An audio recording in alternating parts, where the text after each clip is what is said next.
পশ্চিমবঙ্গে একটি নতুন স্ক্যাম শুরু হয়েছে যেটার শিকার অলরেডি প্রচুর মানুষ হয়ে গেছে, অনেকে হচ্ছে। বাট বাকি মানুষদের আর এই স্ক্যামের শিকার হতে দেওয়া যাবে না। তো চলো স্ক্যাম সম্পর্কে তোমাদের একটু বিস্তারিত জানাই। স্ক্যামটা হচ্ছে মূলত হোয়াটসঅ্যাপ থেকে। তোমার হোয়াটসঅ্যাপ চ্যাট লিস্টে যত মানুষ আছে তাদের কারোর না কারোর কাছ থেকে তোমার কাছে আসবে একটা এপিকে ফাইল, এবং তুমি তখন কি করবে? নিশ্চয়ই ওই ফাইলটা ডাউনলোড করবে। এটাই হবে তোমার সব থেকে বড় ভুল।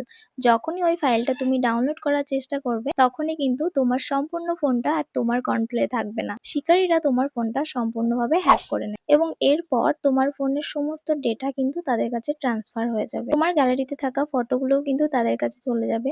অনেকের কিন্তু অনেক প্রাইভেট ফটো থাকে, অনেক ডকুমেন্টের ফটো থাকে, সেগুলো তাদের কাছে ট্রান্সফার হয়ে যাবে এবং সেগুলো নিয়ে শিকারীরা কিন্তু তোমাদেরকে ভবিষ্যতে ব্ল্যাকমেলও করতে পারে। এই ধরনের স্ক্যাম থেকে দূরে থাকো এবং এই ভিডিওটা সকলের কাছে শেয়ার করে তাদেরকেও সাবধান করো।